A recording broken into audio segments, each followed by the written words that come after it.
Alors revenons un peu sur le cas Mazepin, puisqu'il a été officialisé aujourd'hui par l'équipe As. Alors son annonce est un peu passée inaperçue parce qu'il y a quand même le crash de Grosjean, le Covid-19 d'Hamilton. Donc le pauvre Mazepin, médiatiquement, il n'existe pas trop quoi, hein. Alors il se dit prêt pour la F1 et réfute déjà une réputation de pilote payant. Il a déjà prouvé qu'il méritait sa place en F2. Je me sens prêt pour la F1, ainsi déclarait celui qui remplaça Daniel Kiat comme représentant de la Russie. J'ai passé plusieurs saisons en monoplace maintenant, et je crois que des voitures plus rapides conviennent à mon style de pilotage. Ce fut une année très difficile en F2. Quand je suis allé courir avec Hightech Grand Prix, il n'existait pas en Formule 2 auparavant. Bien qu'il n'y avait que 12 personnes, tout le monde a dû travailler tous ensemble et c'était une tâche énorme. Mais je pense que l'équipe a géré cela de façon fantastique. Je pense que c'est une réussite qui mérite d'être remarquée, car nous sommes capables de faire des arrêts au stand assez rapides, de faire moins d'erreurs que certaines équipes ne le font avec les réglages de départ, etc. Surtout si l'on tient compte des quelques pénalités que j'ai eues cette année et avec lesquelles je n'étais peut-être pas d'accord. Je pense que le classement général du championnat est prometteur. Aurais-je pu signer pour d'autres équipes en F1? Je ne suis pas vraiment en mesure de commenter cela. Je me suis concentré sur ma carrière en F2 parce que je savais que le résultat est ce qui va m'aider à atteindre ces objectifs. J'ai la chance de pouvoir dire que j'ai une solide équipe de management derrière moi et qu'elle s'est occupée de tout. Alors, quels objectifs avec As? Quand on arrive en F1, il y a presque un essai, une chance, je crois. Je n'ai jamais envisagé comment ce serait pour moi. J'ai eu cette opportunité, nous avons décidé de la saisir, et quoi qu'en dise Monsieur Gunther Steiner, je dirais que mon travail consiste à surpasser mon équipier, comme toujours, et à faire de mon mieux. La pression est donc toujours là sur mes épaules. Je crois que je suis prêt pour la F1, je veux le montrer à l'équipe tout d'abord. Alors, est-ce qu'il avait peur d'évoluer perpétuellement au fond de grille avec la As? Ah, ça, c'est un risque, hein.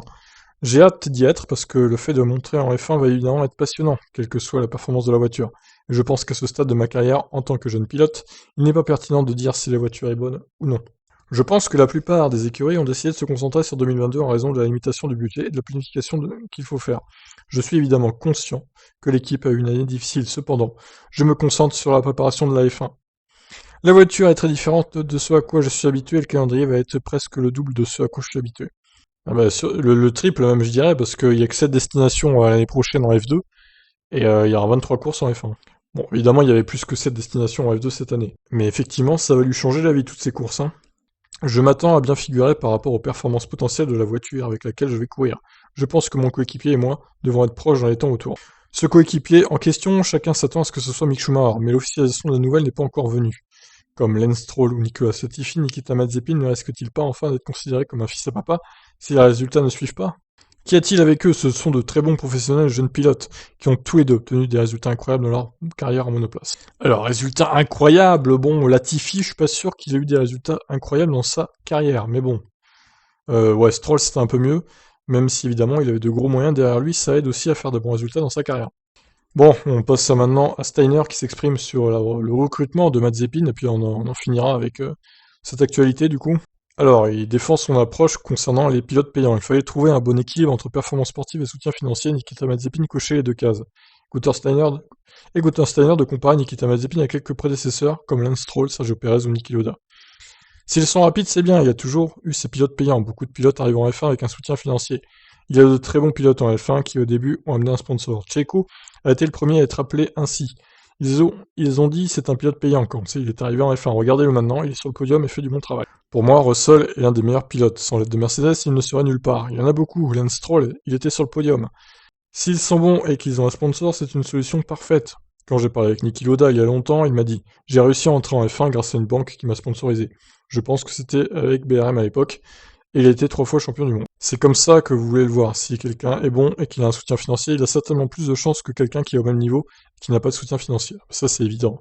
Pourquoi choisir celui qui n'a pas de soutien financier tant qu'ils sont bons en F1, Nikita est troisième en ce moment en F2, donc je peux pas douter de lui.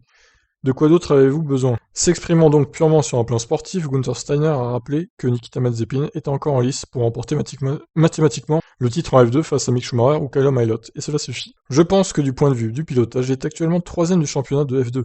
Je l'ai suivi toute la saison, et il a eu un début difficile, mais sans ce début difficile, il se serait battu pour le championnat. C'est ce que je vois, je ne vois pas plus que cela, vous savez, les résultats parlent toujours. Mais les considérations financières et marketing et les synergies possibles sont intéressantes. D'ailleurs, Uralchem, entreprise de produits chimiques qui appartient à Mazepin Père, ne pourrait-elle pas devenir sponsor de Haas? À un certain moment, comme je l'ai déjà dit il y a quelque temps, si vous avez une entreprise et vous investissez pendant un certain temps, et vous essayez de la rendre durable, et cela joue ici. Nous avons établi le nom As en F1, c'est une équipe bien connue, du moins de mon côté, parce que j'y vais tous les jours. Mais vous savez ce que c'est, nous n'avons plus besoin de le faire savoir, et nous cherchons des partenariats commerciaux. Si ça se présente, Dimitri Mazepin a une entreprise. S'il vient en tant que sponsor, pourquoi pas? Ah bah je pense que oui, il y aura des commanditaires de la famille Mazepin hein, sur les As, c'est quasi sûr. Donc voilà, bah écoutez, on va voir, hein. Après, faut lui laisser le bénéfice du doute, je pense, à Mazepin. Actuellement, il est troisième en F2, c'est pas dégueulasse, c'est vrai, il a fait une bonne dernière course. Il faut voir maintenant ce qu'il va faire comme perf au Grand Prix de Sakir, avec les deux courses qui restent en F2. Il reste la course longue et la course sprint. Et on verra bien, hein, ma foi, peut-être qu'il sera meilleur que Mick Schumacher en Formule 1, qui sait, on sait jamais. On verra bien, de toute façon, As, hein, faut pas s'attendre à ce qu'il soit dans les points régulièrement l'année prochaine encore. Il marque quelques points, on va dire, de temps en temps, ça sera déjà beau. Voilà, bah écoutez, sur ce, je vous laisse réagir. Que pensez-vous du recrutement de Mazepin? Allez, ciao.